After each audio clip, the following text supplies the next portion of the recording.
All right, guys. So I'm working on the front part of the boat here. This is going to be the very bow of the boat where the trolling motor gets mounted, and I'm going to have a bracket for some driving lights and other things. So what I've done here is I've cut out a piece of this is 1/8 inch plate. I've cut it out to fit the nose of the boat exactly. And before I weld it on, I want to put some blocking in for my trolling motor. So this is 1/8 inch here, and I'm going to have a 36 volt Altera trolling motor on this boat. So it's a 112 pound thrust trolling motor, pretty big, pretty powerful trolling motor. So what I want to do is I want to add some additional support to the mount that I'm going to have for this trolling motor to sit on, just because it's so powerful. So naturally everything's gonna get welded in, but what I'm gonna do is I've got this this is just a piece of what was scrap of the 3/16 material, and you can see here I've got marked out, this is where my trolling motor, the mounting bracket, is gonna sit. It's gonna sit like so. I went with this style of a mounting bracket for the simple fact that the Altera is it's a self-deploying trolling motor. Now that's fine and dandy until you get one day that the trolling motor decides not to work, and then if it's in the down position, then you're screwed. So if you go with this style of bracket here, what happens is, let me flip this over here. So what happens is, say you're on the water and your trolling motor decides to fail you for some odd reason. With your traditional slide type mounts that Minn Kota has had in the past, you have to slide them backwards. Well, you're not going to be able to do that if the trolling motor's in the down position. So with this style of mount here, you've got a locking pin that comes through here.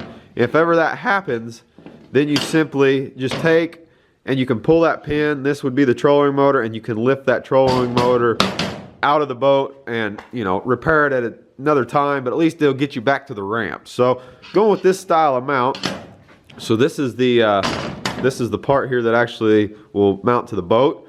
So I'm adding this, what would be a giant piece of blocking underneath here. All right, so here is the finished underneath of the bow piece.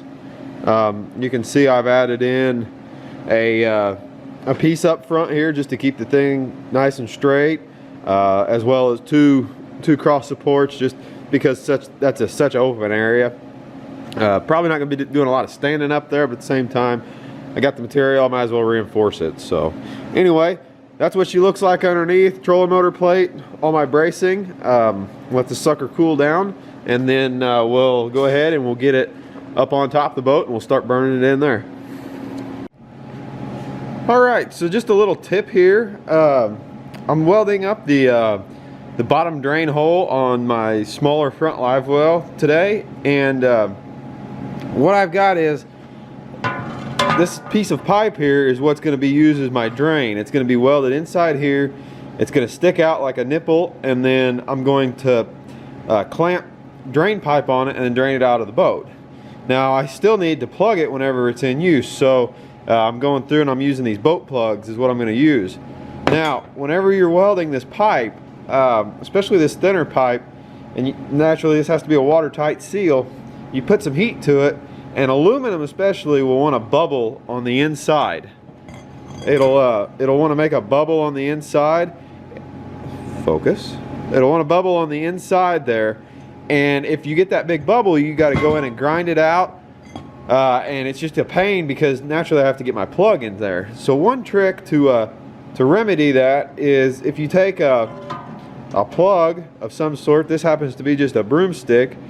That's generally the same diameter, and you use that as kind of a blocker whenever you weld, then that aluminum won't bubble out. So I've just got this set in here like so, and you can see I can hold that there, tack it around, and then pull the stick back out there, and you'll end up with a nice clean pipe here. You can see on my overflow of that, real nice and clean, no bubbles. So anyway, just a little tip for you.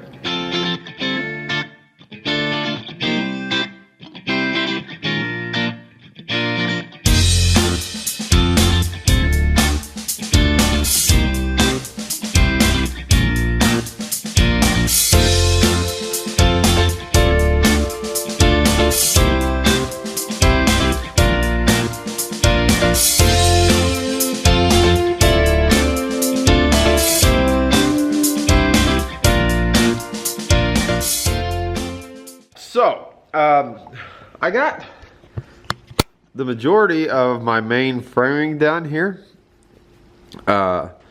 This is I got the blocking done for the seat pedestals. There's going to be 2 additional pieces here. I just left it to where I can play with it a little bit, make sure I know exactly where I want those seat pedestals to go, as well as I can move it back and forth, you know, about an inch or so. The live wells framed in. The big live wells framed in. So what that leaves me is I've got a space. If you imagine, I'm going to put cross bracing right there. There's going to be an additional seat pedestal right there. So that gives me this area, and then these 2 areas in front of the seats. And they're basically going to be unused, you know, if I cover them up. So I want to make storage out of them. Now here's the thing. Just like the bottom of the boat, I want to make this top deck of this boat, I want to weld it 100%. So that way there's no water, ideally, that's going to get down below this deck. So what that is, I either have to put in an access hatch, or I need to find some way to access all the plumbing and wiring that I've got going on here. You know, it's just not smart to cover all that stuff up in case you need to access it. So what I've done here is, I know I've got my rough openings, basically, my general dimensions for all 4 of these.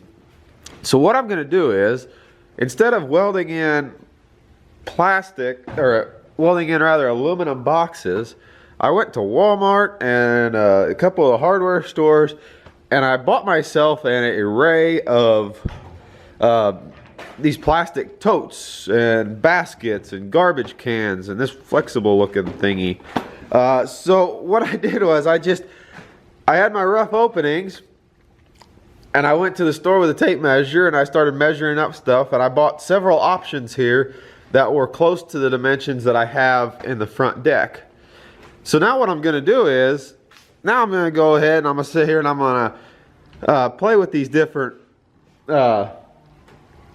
receptacles, if you will, and I'm going to find the one that best suits the space that I have here. Now I'm gonna make my doors a little unconventional. They're going to be a watertight door, but rather than having the lip that you see, there's going to be a piece of angle that's going to roll over and down with the lid basically covering over it. So water's got a long way to travel. It's going to get down in here. So what that gives me the option to do is, it gives me the option, as long as I have straight sides, which all of these do. I tried to get the ones that were the most square or rectangle. You can see this one's got nice straight sides. This one here's got straight sides. So what I'll be able to do is, I'll be able to actually screw the sides of that receptacle or that box into my framing. And then that way, if ever I need to access underneath of this deck, I can simply just pull the screws out and then remove the box, because I won't have any lip coming out here. I'll just have straight flush sides. So this is what I've decided of all my little receptacles that I had. This is the option that I'm going to go with. This is a nice little size basket here. Like I said, this is by the time I frame all this out, because I have to frame out an additional 4 inches for the hinge, this is going to be a nice size here. I like the fact that the ones that I chose also have you know, kind of this perforated area, so that way you won't get a musty smell. You know, I'll be able to have a little bit of air circulation in there. I'm considering mounting a fan actually underneath the front of this boat somewhere, or possibly in the back, since I've got the open area here. Like I said, I have a big worry. All my other boats have always ended up with growing some sort of a mold on the underside. That's why I want this boat, you know, welded 100% all the way around. So since I've got an opening in the back for the batteries, my thought is to put a fan, and I can be able to blow air through this thing whenever I bring it home, you know, and it sits, and that way I'll be able to always keep the boat dried out. I think that's where that mold gets, is you get some moisture down in the bottom, you know, especially in the early spring or late fall, whenever the water's lot colder and the air temperature is warmer, you end up with condensation. It just happens, you can't get away from it. I'll be able to come home and put a fan in here and you know, be able to circulate some air underneath here and keep that mold from growing. So anyway, this is going to be the storage compartment for the front. That's a nice size. I can get my noodles in there with my pre-made rigs on there. I could still get I'm pretty sure I can get a 3600 or 3700 series tackle box down in there. This is going to be the one for the side. I like the fact, because I'm going to end up putting a rod tube right through here, so that doesn't interfere with that, as well as the seat. It's a nice deep waste basket, or it's a laundry basket is what it is, but nice deep. It's deep enough that I can fit my anchor buoy in here, so that's very convenient.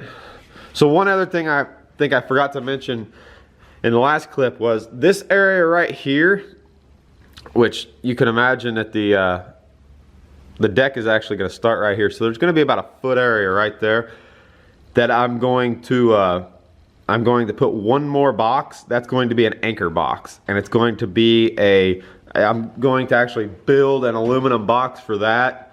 I hate the boats that, you know, they have quote anchor storage in there, and then you just throw your anchor right on the floor of the boat, and so it just beats around. You know, you got a 20-30 pound anchor just beating on the floor of your boat whenever you're driving.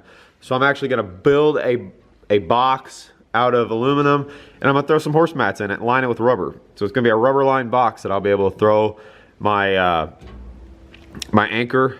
I don't anchor a lot, but I want a box just for that. And whenever I'm not, it'd be a great spot to keep my cast nets in there.